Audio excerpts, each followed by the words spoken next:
Եվ խնդրում եմ բուրըն ծափերով ողջունել Հայաստանի ժողովրդական կուսակցությանը իդեմս նախագահ Ստեփան Դեմիրճյանի,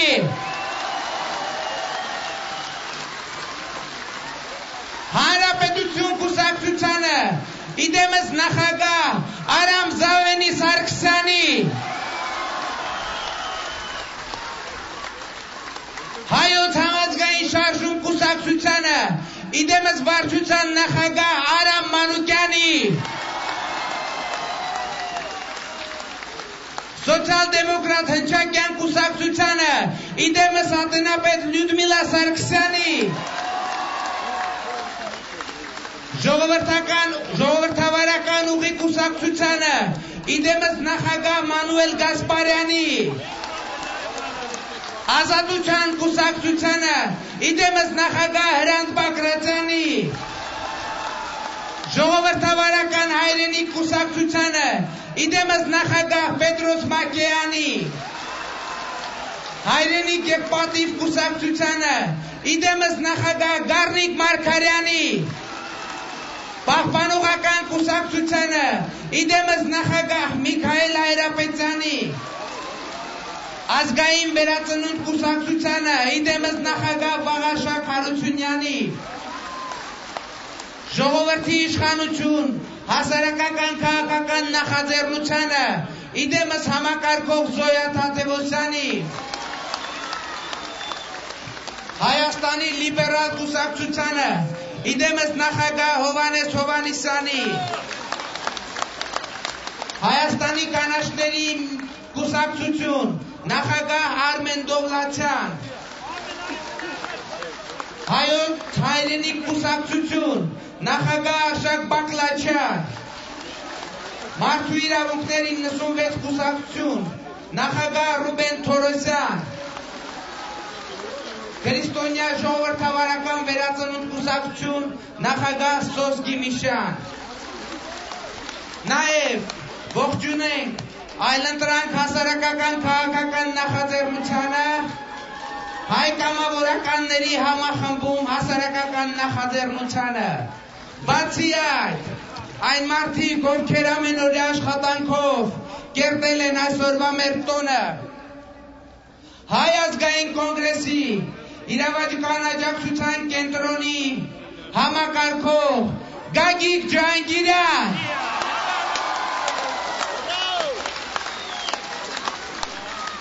ձեզ հայտնի հաստաղվակ խմբում Հայ ազգային կոնգրեսի ներկայացուցիչ Անդրանիկ Քոչարյան, Հայ ազգային կոնգրեսի կենտրոնական գրասենյակի մամուլի քարտուղար Արման Մուսինյան և ի վերջո մեր բոլորի սիրելին Հայ ազգային կոնգրեսի համակարգող Լևոն Զուրաբյան,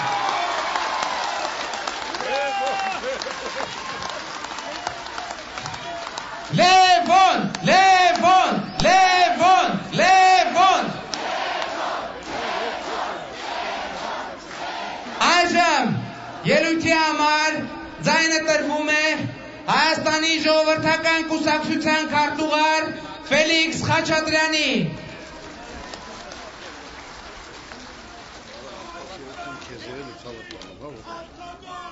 Բարի երեկո, սիրելի հայրենակիցներ։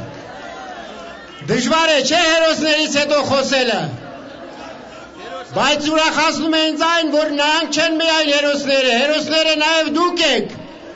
Ձեր շնորհիվ է, որ մեր շարժում այսպես օր-օրի թափ է առնում, և ձեր վրա է, մեր բոլորի վրա է դրված մեր ազգի ապագայի կերտման և պատիվը և պատասխանատվությունը։ Տեսակ ինչ եղավ։ Իշխանությունները մեծահոգաբար իհարկե չակերտավոր մեզ վերադարձրին ազատության հրապարակում մեր հոգսերն ու անհանգստությունները քննարկելու, մեր բողոքներն ու դժգոհությունները արտահայտելու մեր իրավունքը։ Մեր հրապարակում, ժողովրդի հրապարակում, ժողովրդի կողմից անվանակոչված ազատության հրապարակում արգելվում էր այդ նույն ժողովրդի մասսայական ելումուտը։ Իշխանությունները հավաստիացրել եւ վերսկսել են մարտի 1-ի ողբերգական դեպքերի քննությունը, թե որքանով են դրանք անկեղծ ցույց կտա քննության ընթացքը, բայց միայն այն փաստը, որ քննչական խմբի ղեկավար է նշանակվել նույն պաշտոնյան Վահագն Հարությունյան, ասում է այն մասին, որ կամ այդ պաշտոնյան շատ վատ է աշխատել ժամանակին միջազգային հնչեղություն ստացած այդ գործի հանգամանքները պարզելու համար, որի պատճառով կարիք է առաջացել կրկնակի քննչական աշխատանքներ կատարելու եւ նա դրա համար խստորեն պետք է պատժվել, կամ էլ, որը շատ ավելի հավանական է, նա կատարել է ժամանակին իշխանությունների պատվերը, գործել է իշխանությունների գծած շրջանակների սահմաններում, հետևաբար այդ նույնը կանի նաև այժմ։ Եվ վերջապես, երկարատև ազատազրկումից հետո այսօր ազատության մեջ են եւ մեր կողքին են մեր քաջարի ընկերները, որոնց միակ մեղքը իրենց հարազատ ժողովրդի ազատ ու արժանապատիվ ապրելու համար պայքարելն է եղել։ Իսկ ահա ազգային ժողովի երբեմնի տրիբուն ոչ անհայտ Վազգեն Խաչիկյանը, որը մահացած թոշակառուների անունով հափշտակել է ավելի քան 118 միլիոն, իսկ որոշ տվյալներով 1 միլիարդ դրամ, այժմ ազատորեն շրջագայում է Գերմանիայում եւ բուժում իր մարսողական համակարգը։ Իսկ գուցե այդ բուժումն էլ կատարվում է պետական պատվերի հաշվին։ Վերջին շրջանի ձեր բերած նվաճումները, սիրելի հայրենակիցներ, հիմնականում ձեր համառության, հետևողականության, հաստատակամության արգասիքն են, որի համար շնորհավորում եմ մեզ բոլորիս։ Ապրիլի 27-ին Սերժ Սարգսյան արեց եւս երկու կարևոր հայտարարություն, որ նա ձգտում է լիցքաթափել երկրում քաղաքական մթնոլորտը եւ որ շատ կցանկանար, որ ընդդիմություն իշխանություններին միշտ զգոն պահեր։ Հիմա ես ուզում եմ զգոնացնել իշխանություններին եւ ասել հետեւյալը. մարտի 1-ը սկսվել է հոկտեմբերի 27-ին, չլիներ հոկտեմբերի 27-ը, չէր լինի մարտի 1-ը, չլիներ հոկտեմբերի 27-ը, չէր լինի 2004 թվականի ապրիլի 12-ը Բաղրամյան պողոտայում, երբ Ենիչերիների հերոսակախմբերը ազգային ժողովի անցագրային բյուրոյի դռնից հարձակվեցին անզեն ու անմեղ ժողովրդի վրա եւ սարքեցին մի իսկական արյան խրախճանք։ Ասեմ ձեզ, որ ազգային ժողովի նախագահը Արթուր Բաղդասարյանն էր։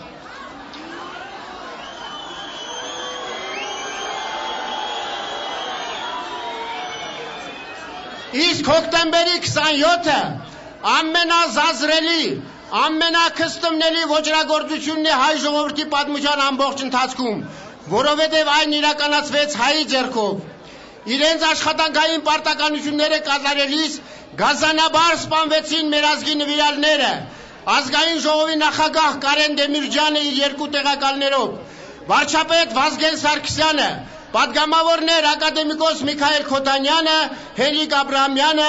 ազատամարտիկ Արմենակ Արմենակյանը եւ կառավարության անդամ Լեոնարդ Պետրոսյանը։ Հոկտեմբերի 27-ից հետո մեր երկիրը շեղվեց իր բնականոն զարգացման հունից։ Տիրապետող դարձան իշխանատենչությունը, բնակալեզությունը, դավաճանությունը, անձնական հարստացման անհագուրդ ծարավը։ Ոտնահարվեցին հասարակ քաղաքացու տարրական իրավունքները։ Հազարավոր ընտանիքներ պետական գերական շահերի անվան տակ բիրտ ուժի կիրառմամբ դուրս շպրտվեցին իրենց տներից։ Ամեն ինչ հանվեց վաճառքի, սկսած տրամվայի ռելսերից մինչև հանրապետության կարևորագույն ռազմավարական օբյեկտները։ Հիշենք միայն Քաջարանի պղանձամոլիբդենային կոմբինատը, որը վաճառվեց ընդամենը այդ կոմբինատի 1 տարվա ստացած շահույթի գնով։ Իսկ ով գրբանեց իրական արժեքի եւ վաճառքի գնի տարբերությունը, միայն դուք կարող եք կռահել եւ ասել։ Բացվեց երկրում քաղաքական դաշտը, ասպարեզ իջան Սերժ Սարգսյանի բառերով ասած իշխանության հաճախորդները, որոնք որևէ հույս չունենալով ստանալու ժողովրդի վստահության քվեն, իրենց գլխավոր խնդիրն էին համարում պառակտելու ընդդիմության շարքերը։ Այդպես է եղել 2003 2008 թվականների նախագահական եւ 2007 թվականի խորհրդարանական ընտրությունների ժամանակ։ Բավական է հիշել դհոլներին, տուպոյներին, անգլիական գործակալներին եւ շատ ուրիշներին։ Սրանք, սիրելիներս, իմ բնորոշումները չեն, այլ հենց իշխանությունների։ Հոկտեմբերի 27-ից հետո հայ ժողովրդի կերած հացը արյունով է շաղախված, մեր մեծերի արյունով, եւ մինչեւ չտրվեն այն հարցերի պատասխանները, թե ովքեր էին կանգնած հոկտեմբերի 27-ի ոչրագործության հետևում, ովքեր էին այդ դիվային մտահղացման հեղինակները,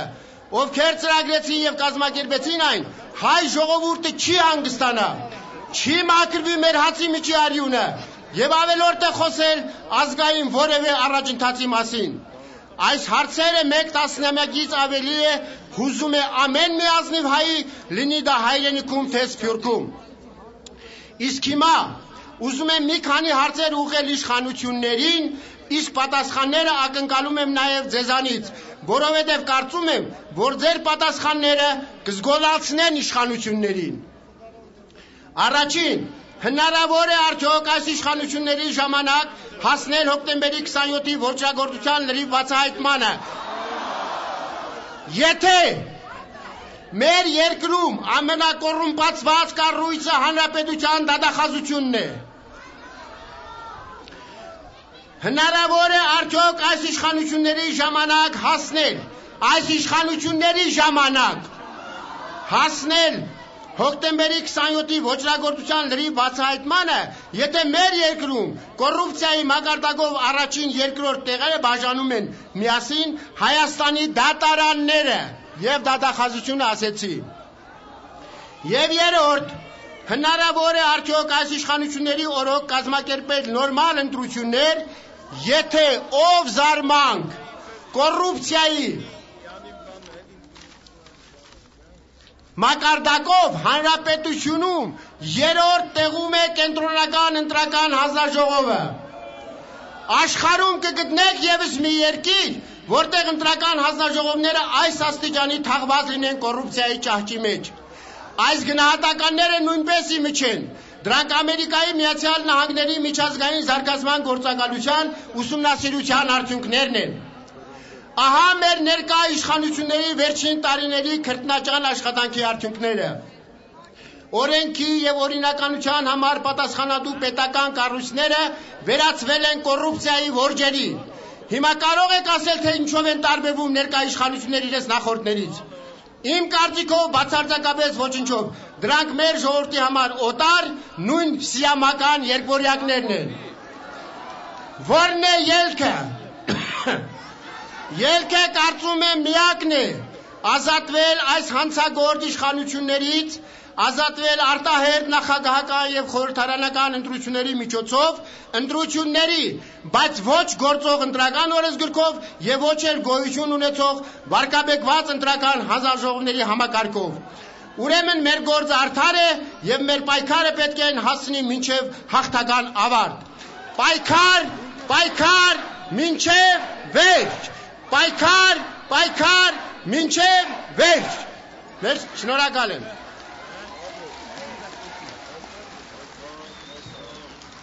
Սիրելի ժողովուրդ, վերջին շրջանում այնպիսի տպավորություն է ստեղծում, թե Հայաստանի գործող վարչախումբը որոշել է դիմել նեյրոլինգվիստիկ հնարքների եւ որոշել է ժողովրդին գցել հոգեխանգարմունքի մեջ։ Ինչի եմ նման եզրակացության գալիս, որովհետեւ այս վերջերս սկսել են օգտագործել այնպիսի շատ տարօրինակ եւ վտանգավոր բառեր, ինչպիսին են մարդասիրություն, հումանիզմ։ Եվ այս ամենը անում են առանց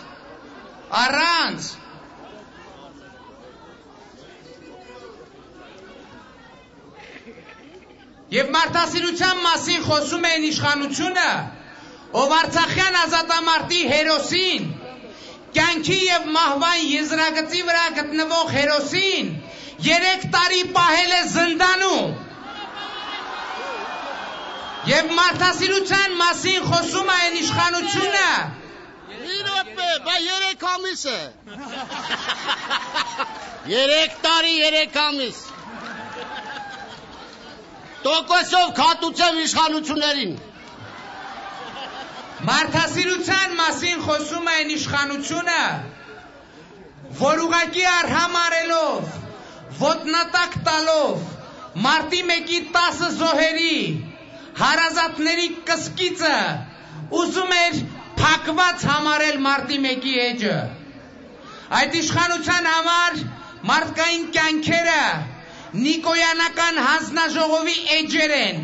որ երբ ուզեն բացեն, երբ ուզեն փակեն։ Մենք այսօր ասում ենք, մարտի 1-ի էջը չի փակվելու այնքան ժամանակ, քանի դեռ բոլոր հանցագործները, մարդասպանները, նրանց հրաման տվողները չեն կանգնել Հայաստանի Հանրապետության արդարադատության առաջ։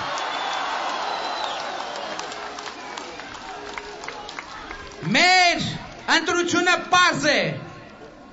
արդարադատության գործողություններ կիրառելով, մաքրել Հայաստանը մարդասպաններից և նրանց հրաման տվողներից, ուշադիր լսեք, խնդրում եմ իմ խոսքերը, հնարավորություն տալով այդ ժողովրդին, մեր ժողովրդին հանգիստ կյանքով ապրելու։ Հայ ազգային կոնգրեսը սրա համար ունի բավարար ուժ, ունի բավարար հնարավորություն։ Որևէ մեկը, որևէ կասկած հանկարծ չունենա, բայց դրանից հետո շատ ու շատ ձեզ հայտնի մարդիկ երկար և երկար տարիներ անց են կացնելու բանտերու։